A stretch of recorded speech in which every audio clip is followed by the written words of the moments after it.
More than 2,000 United States Marines are being sent to the Middle East. Iran has no air defenses. Iran has no air force. Iran has no navy.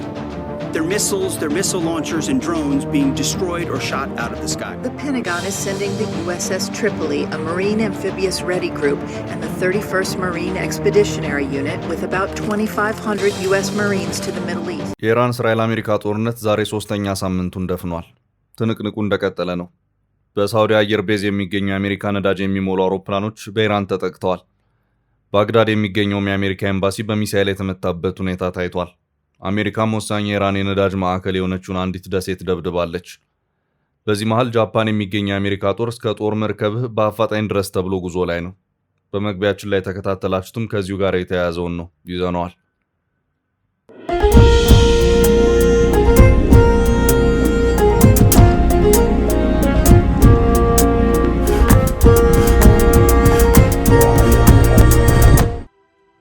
ውድ የፈታ ቤተሰቦች ከልብ የመነጨ የከበረ ሰላምታችን በያላችሁበት ይድረሳችሁ። ዕለተ ቅዳሜ ሰዓቱን መረጃ አሰናድተናል። ይመጥናሉ፣ መደመጥ ይገባቸዋል ያልናቸውን መረጃዎች በቅድሚያ እናስተዋውቅ። አሜሪካና እስራኤል ከኢራን ጋር የሚያካሄዱት ፍልሚያ ሶስተኛ ሳምንቱን በደፈነበት በዚህ ሰዓት አሜሪካ ግዙፍ የተባለው ጦሯን እንዲንቀሳቀስ ቀጭን ትዕዛዝ አስተላልፋለች። እስከዛሬ ከነበረው እጅግ ከባድ ፍልሚያ ለማካሄድ የታሰበ መሆኑን መረጃዎች እያመለከቱ ነው። ጃፓን ኦኪናዋ ደሴት ላይ ሰፍሮ የነበረው የአሜሪካ ግዙፍ ባህር ኃይል እስከ ግዙፍ የጦር መርከቡ በፍጥነት ጦርነቱን ተቀላቀል ተብሏል። ጉዞውንም ጀምሯል። ኢራን ማንም ይምጣ ማን አለው ብላለች። መተኮሷንም እንደቀጠለች ትገኛለች። ባግዳድ የሚገኘው የአሜሪካ ኤምባሲም የሚሳኤል ጥቃት ደርሶበታል። ጥንቅራችን በዚሁ ዙሪያ ያሉትን መረጃዎች አሰባስቦ አዘጋጅቷቸዋል። የኢራን ወሳኝ ደሴት ላይ ከባድ ጥቃት ተሰንዝሯል። ይቺ ደሴት የኢራን ኢኮኖሚ ጀርባ አጥንት የምትባል ናት። ትራምፕ በዚሁ ዙሪያ ያሉት ነገር አለ አጠር አድርገን ይዘነዋል። አሜሪካ ስለ አዲሱ የኢራን ከፍተኛ መሪ ሙጅታባ አሊ ካሚኒ መረጃ ለሚሰጥ ሰው የ$10 ሚሊዮን ሽልማት አቅርባለች። ዋሽንግተን የአያቶላ ልጅና ተተኪ ከሆነው ሙጅታባ አሊ ካሚኒ በተጨማሪ 3 የኢራን ደህንነት አለቆችን ያሉበትን ለጠቆመው ወሮታ መላሽ ነኝ ብላለች። መረጃውን ከጥንቅራችን ይሰሙታል። ጠቅላይ ሚኒስትር አብይ አህመድ በሰሞነኛው እያነጋገረ ያለውን የመካከለኛው ምስራቅ ጉዟቸውን በተመለከተ መልእክት አስተላልፈዋል። የምክክሩም ዝርዝር መረጃ ይፋ ሆኗል። ጠቅላይ ሚኒስትሩ በቆይታቸው ምን መከሩ የሚለውን በተመለከተ ጥንቅራችን ሊያደርሳቸው ያዘጋጀው መረጃ አለ። በአማራ ክልል ሰሜን ወሎ የቤተ ክርስቲያን አስተዳዳሪው በጥይት ተመተው ተገድለዋል። በሚያገለግሉበት ቤተ ክርስቲያን ውስጥ የተሰነዘረ ግድያ ከባድ ድንጋጤን የፈጠረ ሲሆን የሰሜን ወሎ ሀገረ ስብከት ሊቀ ጳጳስ ብፁዕ አቡነ ኤርሚያስ ይህን አሳዛኝ ክስተት በተመለከተ መልእክት አስተላልፈዋል። መረጃውን ይዘነዋል። እስከ ጥንቅራችን ፍጻሜ አብራችሁን ቆዩ። የምንለቃቸው ዕለታዊ ትኩስ ዜናዎች እንዲደርሷችሁ ላይክ፣ ሼር፣ ሰብስክራይብ ማድረግ እንዳትረሱ። ከቃል ቀድሞ በተግባሩነቱን በማሳየት በጊዜው ገንብቶ በማስረከብ በደንበኞቹ ልብ ውስጥ የማይረሳ ቦታ ያዘው ዳኮርድ ሪል ስቴት አሁን ደግሞ በመሃል አዲስ አበባ ጀሞ አንድ ሳይት ላይ የሚገኙ በግንባታ ሂደት ላይ ያሉ በ2 ዓመት ውስጥ የሚረከቡ በ70/30 የባንክ ብድር አመቻችቶ ዘመናዊ መኖሪያ አፓርትመንቶችን ከልዩ ቅናሽ ጋር ይዞላችሁ ቀርቧል። ባለ 1 መኝታ 80 ካሬ፣ ባለ 2 መኝታ 118 ካሬ፣ ባለ 3 መኝታ 148 ካሬ ከ678 ሺህ ብር ቅድመ ክፍያ ጀምሮ እስከ 1 ሚሊዮን ብር የሚደርስ ልዩ ቅናሽ እንዲሁም የንግድ ሱቆች ከ2 ሚሊዮን 699 ሺህ ብር ሙሉ ክፍያና 539980 ብር ቅድመ ክፍያ ጀምሮ በልዩ አቀራረብ ተዘጋጅተው ቀርበዋል። ለበለጠ መረጃ 0911057674 ወይም 0926930578 ይደውሉ። ዳኮርድ በልዩነት የተገነባ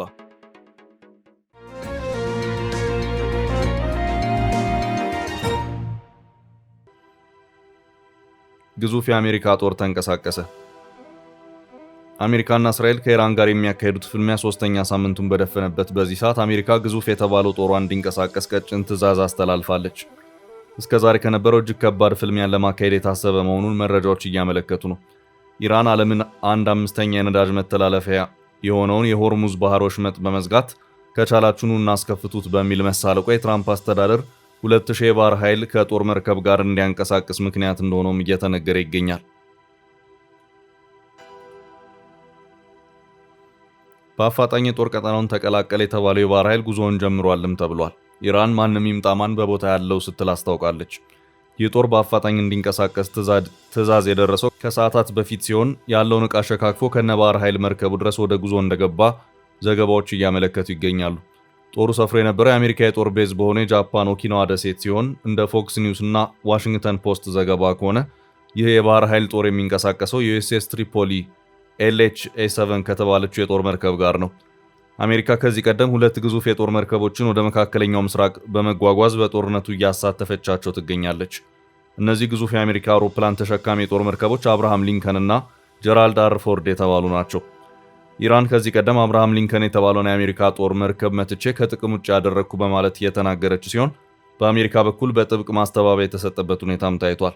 እነዚህ ሁለት ግዙፍ መርከቦች ከኢራን ጋር ለሚካሄደው ጦርነት በግዳጅ ላይ ሆነው እየተሳተፉ ባለበት በአሁኑ ሰዓት ሌላ ሶስተኛ የጦር መርከብና 2000 የባህር ኃይል ጦር በአፋጣኝ ድረስ ተብሏል። ዘገባዎች የሚያመለክቱት ይህ ጦር እና ዩኤስኤስ ትሪፖሊ LHA-7 የተባለችው የጦር መርከብ የግዳጅ ቦታ ወደ ሆነው መካከለኛው ምስራቅ ለመድረስ 2 ሳምንታት ወይም 15 ቀናት ይፈጅባቸዋል። ፕሬዚዳንት ዶናልድ ትራምፕ በመጪዎቹ ቀናት ኢራንን ክፉኛ እንደበድባታለን በማለት የተናገሩበት ሁኔታ ታይቷል። ኢራን ያላት የባህር ኃይል ወድሟል። አየር ኃይሏ መንቀሳቀስ አይችልም። የሚሳኤል ማስወንጨፊያዎቿም ቢሆኑ ወድመዋል። መሪዎቿ ታድነው ተገድለዋል። የቀራት እጅ መስጠት ብቻ ነው የሚሉ መግለጫዎች ከወደ አሜሪካ ደግሞና ደጋግሞ ቢሰሙም ኢራን አሁንም ቢሆን በሚሳኤል ማስወንጨፍና የድሮን ጥቃቶቿ እንደቀጠለች ትገኛለች። ከሰዓታት በፊት ኢራቅ ባግዳድ የሚገኘው የአሜሪካ ኤምባሲ ከኢራን በተተኮሰ ሚሳኤል እንደተመታ የሮይተርስ የዜና ወኪል ዘገባ አመላክቷል። ከዚሁ ጋር በተያያዘም በኢራቅ የአሜሪካ ኤምባሲና ቆንስላ ጽሕፈት ቤት ጥብቅ ማሳሰቢያ ያዘለ መልእክቱ ዜጎቹ እንዲጠነቀቁም አሳስቧል። ይኸው መግለጫ አሁን ባለው ሁኔታ በኢራቅ ውስጥ የኢራንና የኢራን ተባባሪ የሆኑ የሽብርተኛ ሚሊሻ ቡድኖች ከፍተኛ የደህንነት ስጋትን እየፈጠሩ ይገኛሉ። ከዚሁ ጋር በተያያዘም ከሰሞኑ በአሜሪካ ዜጎች በአሜሪካ ጥቅሞችና ወሳኝ መሰረተ ልማቶች ላይ ጥቃቶች ደርሰዋል። እነዚህ ቡድኖች መሰረተ ልማት ጥቃት ፈጽመዋል። አሁንም ቢሆን ኢላማ ማድረጋቸውን የመቀጠል ሁኔታ እየታየባቸውም ይገኛል። በኢራን የተደራጁ የሽብርተኛ ሚሊሻዎች በኢራቅ ውስጥ የውጭ ዜጎች በሚገኙባቸው ሆቴሎችና ሌሎች ተቋማት ላይ ጥቃት ፈጽመዋል ያለው መግለጫው ዜጎቹ በብርቱ እንዲጠነቀቁም አሳስቧል። አሁን ባለው ሁኔታ ኢራን በድሮኖችና ሚሳይሎች የመካከለኛው ምስራቅ ሀገራትን ማጥቃቷን መቀጠሏን ተከትሎ 10,000 ድሮኖች ጠልፈው የሚያስወግዱና ኢላማቸውን እንዳይመቱ የሚከላከሉ የመከላከያ መሳሪያዎች በመካከለኛው ምስራቅ ሀገራት እንደተጠመዱ ፔንታጎን አስታውቋል። More than 2,000 United States Marines are being sent to the Middle East. Iran has no air defenses. Iran has no air force. Iran has no navy. Their missiles, their missile launchers and drones being destroyed or shot out of the sky. The Pentagon is sending the USS Tripoli, a Marine amphibious ready group, and the 31st Marine Expeditionary Unit with about 2,500 US Marines to the Middle East. ይህ በእንዲህ እንዳለ 5 የአሜሪካ አየር ላይ ነዳጅ የሚሞሉ ወታደራዊ አውሮፕላኖች ሳዑዲ አረቢያ ውስጥ በኢራን ተመተው ጉዳት እንደደረሰባቸው ዎል ስትሪት ጆርናል ዘገበ። አውሮፕላኖቹ በሳዑዲው ልዑል ሱልጣን የአየር ኃይል ሰፈር ውስጥ ሳሉ ከቀናት በፊት ኢራን በፈጸመችው የሚሳኤል ጥቃት መመታታቸውን ጋዜጣው የአሜሪካ ባለስልጣናትን ጠቅሶ ዘግቧል። ነዳጅ ጫኝ የሆኑት ወታደራዊ አውሮፕላኖች በደረሰባቸው ጥቃት ጉዳት እንደደረሰባቸው ነገር ግን ሙሉ ለሙሉ አለመውደማቸውን ባለስልጣናት ተናግረው በአሁኑ ጊዜ ጥገና እየተደረገላቸው መሆኑንና በጥቃቱ በሰው ላይ ጉዳት አለመድረሱን መናገራቸውን ዎል ስትሪት ጆርናል ገልጿል። ይህ በ5 የአሜሪካ ወታደራዊ አውሮፕላን ላይ ጥቃት መፈጸሙን የሚገልጸው ዘገባ የወጣው KC-135 ነዳጅ የሚሞላ የአሜሪካ አየር ኃይል አውሮፕላን ባለፈው ሐሙስ በምዕራባዊ ኢራቅ ውስጥ መከስከሱ ከተነገረ በኋላ ነው።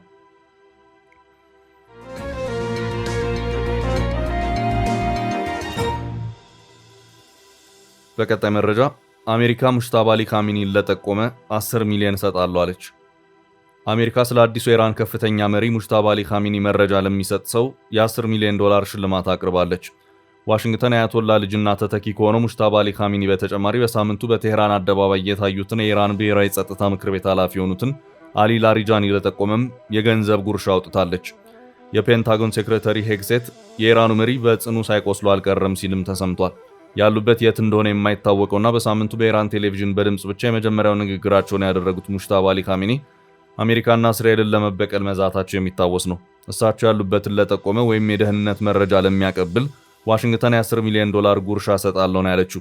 የ10 ሚሊዮን ጉርሻው ለኢራን እስላሚክ አብዮታዊ ዘብ አባላት ባለስልጣናት ላይ ያነጣጠረ ነው ተብሏል። አሜሪካ ይህንን ይፋ ያደረገችው በስቴት ዲፓርትመንት ድረገጽ ላይ ነው። እንደ አውሮፓ አቆጣጠር በ1979 የተቋቋመው አብዮታዊ ዘቡ ለኢራን አገዛዝ ፍጹም ታማኝ ሲሆን አሁን ላይ በኢራን ጉልህ የአመራር ሚና ያለው መሆኑ እየተነገረ ነው። አያቶላ ኮሚኒ ከመሞታቸው አስቀድሞ አብዛኛው ስልጣናቸውን ለጦሩ ማስተላለፋቸው መዘገቡ ይታወሳል። አብዮታዊ ዘቡ በዋናነት የሺያ አስተዳደሩን ለመጠበቅ ሲባል የተቋቋመ ሲሆን ኢራን ከውጭ ተጽዕኖና ጥቃት ለመከላከል ሲባል ከኢራን መደበኛ ጦር ተለይቶ የራሱ ሕልውና ኖሮት የተቋቋመ ነው። ሙጅታባ አሊ ካሚኒ በምን ሁኔታ ላይ እንደሚገኙ አሁንም ግልጽ ያልሆነ ሲሆን እግራቸው ስለመቁሰሉ ይገለጻል። ትራምፕ ሙሽታባ በሆነ መልኩ በህይወት አለ ያሉ ሲሆን ኔታንያሁ ግን በህይወት ካለ ፊቱን ያሳይ ሞቷል ሲሉ መናገራቸው ይታወሳል። በአሜሪካና እስራኤል ጥቃት አባታቸውን እህታቸውንና ባለቤታቸውን ያንጡት ሙሽታባ አሊ ኻሜኒ ኢራን መስዋዕት የሆኑ ሰዎችን እንደማትረሳ ደማቸውን እንደምትበቀል በመጀመሪያ መግለጫቸው ተናግረው ነበር። በመካከለኛው ምስራቅ ያሉ የአሜሪካ የጦር ሰፈሮችን ኢላማ እንደሚያደርጉ አሜሪካኖች መውጣት አለባቸው ማለታቸው ይታወሳል። አሜሪካ ከሙሽታባ አሊ ኻሜኒ በተጨማሪ የኢራን የደህንነት ኃላፊ አሊ ላሪጃኒ፣ የደህንነት ሚኒስትሩ ኢስማኤል ካቲብ እንዲሁም የሀገር ውስጥ ሚኒስትሩ ኢስከዳር ሞሜኒን በተመለከተ መረጃ ለሰጠም የገንዘብ ጉርሻ አዘጋጅታለች። በአሜሪካ ከሚፈለጉት መካከል የኢራን ደህንነት ኃላፊው አሊ ላሪጃኒ በሳምንቱ ከኢራኑ ፕሬዝዳንት መሱድ ፔዚሽኪያን እና ከውጭ ጉዳይ ሚኒስትሩ አባስ አራግቺ ጋር በቴህራን አደባባይ ላይ ታይተዋል። ታዲያ ይሄ የኢራን መሪዎች እንዲህ በአደባባይ እየታዩ ባለበት የፔንታጎን ኃላፊ ፔት ሄግሴት የኢራን መሪዎች ምድር ስር ገብተዋል ሲሉ ተናግረዋል። አሜሪካ በድምሩ 4 የኢራን አመራሮችን ለጠቆመው የገንዘብ ጉርሻ ሰጣለሁ ያለችው የኢራን እስላሚክ አብዮታዊ ዘብ አሜሪካ ስለወጣቸው የጥቆማ ድርሻ በተመለከተ ተጠይቆ የሰጠው መልስ አለመኖሩን የሮይተርስ ዘገባ አመልክቷል።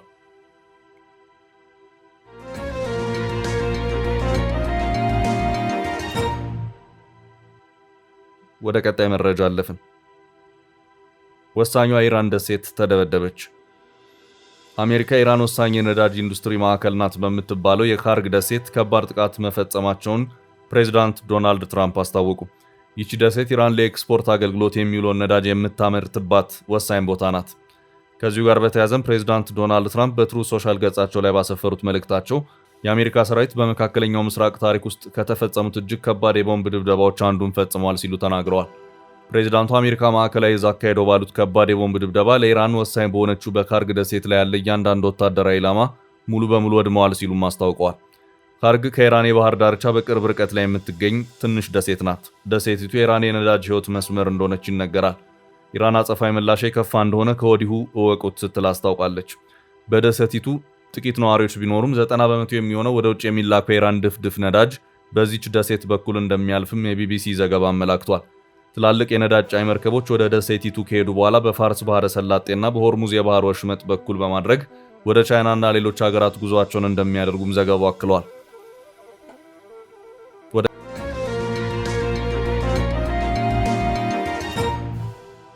ቀጣይ መረጃ አለፍን። የጠቅላዩ ጥብቅ ምክር። ጠቅላይ ሚኒስትር አብይ አህመድ በሰሞነኛው እያነጋገረ ያለውን የመካከለኛው ምስራቅ ጉዞአቸውን በተመለከተ መልእክት አስተላልፈዋል። ጠቅላይ ሚኒስትር አብይ አህመድ በተባበሩት አረብ ኤምሬቶች የሥራ ጉብኝታቸው ከፕሬዝዳንት መሐመድ ቢን ዛይድ አልናህያን ጋር መወያየታቸውን አመልክተዋል። ጠቅላይ ሚኒስትሩ በይፋዊ ትስስር ገጻቸው ባሰፈሩት መልእክት የጸና ወዳጅነት፣ በመተማመን ላይ የተመሰረተ ትብብር ሲሉ ጠቅሰው ውይይቱ በኢትዮጵያና የተባበሩት አረብ ኤምሬቶች መካከል ረጅም ዘመናት የቆየውን ወዳጅነት በማጎልበት ትብብርና ቀጠናዊ መረጋጋትን ማጠናከር ላይ ያተኮረ እንደነበር ገልጸዋል። ለተደረገልኝ አቀባበልና በአገሮቻችን መካከል የጸና ወዳጅነታችንን የበለጠ ለማጠናከር ለተጋራን የጸና አቋም ምስጋና የላቀ ነው ብለዋል። የተባበሩት አረብ ኤምሬትስ መንግስታዊ የዜና ወኪል ፕሬዝዳንት ሼክ መሐመድ ቢን ዛይድ አልናህያንና የኢፌዴሪ ጠቅላይ ሚኒስትር አብይ አህመድ በሁለቱ ሀገራት የሁለትዮሽ ትብብር ዙሪያ ሰፊ ውይይት ማድረጋቸውን እንዲሁ ገልጿል። ሁለቱ መሪዎች የሁለቱን ሀገራት ቅድሚያ የሚሰጣቸውን ጉዳዮችና የጋራ ጥቅሞችን በሚያስጠብቅ እንዲሁም ለህዝቦቻቸው ብልጽግናን በሚያመጣ መልኩ ግንኙነታቸውን ይበልጥ ማሳደግ በሚቻልባቸው ዕድሎች ላይ መወያየታቸውን ዜና ወኪሉ አመልክቷል። ውይይቱ በመካከለኛው ምስራቅ እየተባባሰ የመጣውን ወታደራዊ ግጭትና ይህ ሁኔታ በክልላዊና ዓለም አቀፋዊ ቀጠና ሰላም መረጋጋት ላይ ያለውን ከባድ አንድምታ መዳሰሱን ዘገባው ገልጿል። ጠቅላይ ሚኒስትር አብይ አህመድ ኢራን በተባበሩት አረብ ኤምሬትስና በሌሎች የቀጠናው ሀገራት ላይ የምታደርገውን ግልጽ ጥቃት ማውገዛቸውን ጽፏል። ድርጊቱ የሀገራቱን ሉዓላዊነትና ዓለም አቀፍ ሕግን የሚጥስ መሆኑን የጠቀሱት ጠቅላይ ሚኒስትሩ ኢትዮጵያ ደህንነቷን፣ የግዛት አንድነቷንና የህዝቦቿን ሰላም ለመጠበቅ ኤምሬትስ ለምትወስዳቸው እርምጃዎች ሁሉ ያላትን አጋርነት ማረጋገጣቸውን አክሏል። ፕሬዚዳንት ሼክ መሐመድ ቢን ዛይድ በበኩላቸው ኢትዮጵያ ለተባበሩት አረብ ኤምሬትስ ላሳየችው ድጋፍ አቋም ምስጋና አቅርበዋል። ፕሬዚዳንቱ አክለውም በደቡብ ኢትዮጵያ በተከሰተው የጎርፍ መጥለቅለቅና የመሬት መንሸራተት ህይወታቸውን ላጡ ወገኖች የተሰማቸውን ጥልቅ ሐዘን ለጠቅላይ ሚኒስትሩና ለኢትዮጵያ ህዝብ ገልጸዋል። በዚህ አስቸጋሪ ወቅትም ኤምሬትስ ከኢትዮጵያ ጎን መቆሟን አረጋግጠዋል። አንድ የተባበሩት አረብ ኤምሬትስ መንግስታዊ የዜና ወኪል ዘገባ ሁለቱም ወገኖች በቀጠናው ያለውን ውጥረት በአፋጣኝ ማቆም እንደሚያስፈልግ አጽንኦት ሰጥተዋል። በቀጠናው የሚታዩ አለመግባባቶችን ተጨማሪ ቀውስና ውጥረት በማይፈጥር መልኩ በአጽንኦት በሚደረግ ውይይትና በዲፕሎማሲያዊ መንገዶች እንዲፈታ ጥሪ አቅርበዋል። ይህም ቀጠናዊ ደህንነትንና መረጋጋትን ለማስፈን ወሳኝ መሆኑን መሪዎቹ ገልጸዋል። ይህ በእንዲህ እንዳለም ጠቅላይ ሚኒስትር አብይ አህመድና እስራኤል በጥምረት ኢራን ላይ የከባድ መሳሪያ ድብደባ ጦርነት መክፈታቸውን ተከትሎ ኢራን ባጸፈው የተባበሩት አረብ ኤሚሬቶችን ጨምሮ የአሜሪካ ወታደራዊ ጣቢያ የሚገኝባቸውን የባህረ ሰላጤውና የመካከለኛው ምስራቅ ሀገራት ላይ የአጸፋ ጥቃት በምትወስድበት በአሁኑ ወቅት ኤሚሬትስ የደረሱ የመጀመሪያ ሀገር መሪም ናቸው።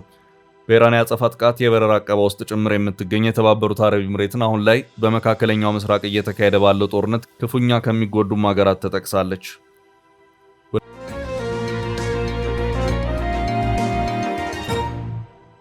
ወደ ቀጣይ መረጃ አለፍን።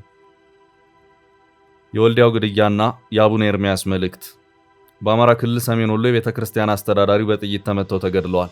ግድያው ከባድ ድንጋጤን የፈጠረ ሲሆን የሰሜን ወሎ ሀገረ ስብከት ሊቀ ጳጳስ ብፁዕ አቡነ ኤርሚያስ ይህን አሳዛኝ ክስተት በተመለከተ መልእክት አስተላልፈዋል።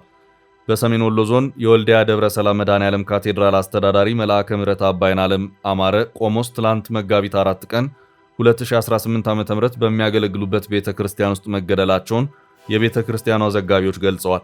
ግድያው በተኩስ ሩምታ መሆኑን የተገለጸው መልአከ ምሕረት አባይነዓለም አማረ መንግስት ከታጣቂዎች ጋር እያደረገ ያለውን ደም አፋሳሽ ጦርነት በሰላም እንዲቋጭ በግልጽ በአደባባይ ሲናገሩ እንደነበር ተገልጿል። በሥርዓተ ቀብራቸው የተገኙት የሰሜን ወሎ ሀገረ ስብከት ሊቀ ጳጳስ ብፁዕ አቡነ ኤርሚያስ ባስተላለፉት ቃለ ምዕዳን መልአከ ምሕረት አባይነዓለም እግዚአብሔር በቆረጠው ቀን አርፈዋል። ነገር ግን በቀናቸው ለተጠሩት አገልጋይ መሞት ምክንያት የሆነ ሰው ባይወለድ ይሻለው ነበር ብለዋል። ለሞት ያበቃቸው ምክንያትን አስመልክቶ ብፁዕነታቸው ሲናገሩም መልአከ ምሕረት አባይነዓለም አማረ ነፃና ፊት ለፊት የሚናገሩ ለልማትና ለቤተ ክርስቲያን እድገት በቆራጥነት ሰርተው የሚያሰሩ ትጉህ እረኛ ነበሩ ብለዋል። ከሳምንት በፊት በደቡብ ወሎ ዞን መሃል ሳይንት ወረዳ የሚገኘው ታሪካዊው ታዕካ ነገሥታት ሮንስ ማርያም ቤተ ክርስቲያን በተተኮሰበት ከባድ መሳሪያ ተመትቶ 5 ምዕመናን መገደላቸው ይታወሳል። 3 ዓመት ሊሞላው በተቃረበው በመንግስት ኃይሎችና በፋኖ ታጣቂዎች መካከል በአማራ ክልል ውስጥ እየተካሄደ ባለው ግጭት በሚፈጸሙ ጥቃቶች በሰላማዊ ሰዎችና በተቋማት ላይ ጉዳት መድረሱን የመብት ተቋማት ሪፖርት ሲያደርጉ መቆየታቸው ይታወሳል። በእምነት ቦታዎች ላይ እንዲህ ያለው ጥቃት ሲፈጸም እምብዛም ተሰምቶ የማያውቅ ሲሆን በመሃል ሳይንት በሚገኝ ቤተ ክርስቲያን ላይ የተፈጸመው የከባድ መሳሪያ ጥቃት ያልተጠበቀና አሰቃቂ መሆኑን ዓይን እማኞችን ጠቅሶ ቢቢሲ መዘገቡ የሚታወስ ነው። በሕይወትና በአካል ላይ ጉዳት የደረሰበት ጥቃት የተፈጸመባት በደቡብ ወሎ ዞን በመሃል አማራ ሳይንት የምትገኘው ታዕካ ነገሥታት ሮንስ ማርያም ገዳም ጥንታዊ ታሪክ ያላት ገዳም መሆኗን የመሃል ሳይንት ወረዳ ኮሚኒኬሽን በገጹ ላይ ያወጣው መረጃ ያመለክታል። ይህ ጥቃት እያነጋገረ ባለበት በሰሜን ወሎ ዋና ከተማ በሆነች ወልዲያ የቤተ ክርስቲያን አስተዳዳሪው በጥይት ሩምታ መገደላቸው ድንጋጤ ፈጥሯል።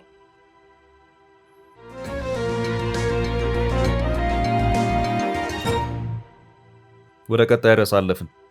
በምርጫው የፈጠጡ የሥነ ምግባር ጥሰቶች የፈጸሙ ተባረዋል። ምርጫ ቦርድ የኢትዮጵያ ብሔራዊ ምርጫ ቦርድ ግንቦት 24 ቀን 2018 ዓ.ም ይካሄዳል ተብሎ ለሚጠበቀው 7ኛው ዙር ጠቅላላ ምርጫ በቅርቡ ያስጀመረውን የመራጮች ምዝገባ በተመለከተ መግለጫ ሰጥቷል። እስካሁን 9 ሚሊዮን በላይ መራጮች መመዝገባቸውን ይፋ ያደረገው ቦርዱ ኃላፊ ወይዘሮ ሜላት ወርቅ ገልጸዋል። የቦርዱ ሰብሳቢ ሜላት ወርቅ ኃይሉ በሰጡት ጋዜጣዊ መግለጫ እንዳመለከቱት የምዝገባ ሂደቱን ግልጽነትና ተአማኒነት ለመጠበቅ ሲባል በተለያዩ ክልሎች በሚገኙ የምርጫ ጣቢያዎች የሥነ ምግባር ግድፈት በታየባቸው ግለሰቦች ላይ እርምጃ ተወስዷል ብለዋል። በመላው ሀገሪቷ ምዝገባ ይጀመርባቸዋል ተብሎ ከሚጠበቁት 52773 ምርጫ ጣቢያዎች 46757 ምርጫ ላይ ቁሳቁስ ተሰራጭተው የመራጮች ምዝገባ እየተካሄደ መሆኑ ሲገለጽ፣ ይሁን እንጂ 6395 ስራ ያልጀመሩ ጣቢያዎች እንዳሉ በጥቅስ ያልጀመሩበት ምክንያት የጸጥታ ችግርና የቁሳቁስ ገና በጉዞ ላይ መሆኑ ተገልጿል። እስካሁን ባለው መረጃ 9,036,994 መራጮች መመዝገባቸውን ቦርዱ አስታውቋል። በተያዘ ቦርዱ ወደ ክልል የምርጫ ቁሳቁሶችን ወደ ክልል ካደረሰ በኋላ ከክልል ወደ ምርጫ ጣቢያዎች ለማድረግ የነዳጅና የትራንስፖርት ችግር አሁንም እንዳልተቀረፈ ገልጿል። እንዲሁም በዝናብ የተበላሹ ቁሳቁሶች አሉ ያሉት ወይዘሮ ሜላት ወርቅ በአፋር ክልል ዳሎር ምርጫ ጣቢያ የምርጫ ቁሳቁሶች በመቃጠላቸው ቦርዱ እንደገና ለመላክ መገደዱን ተናግረዋል።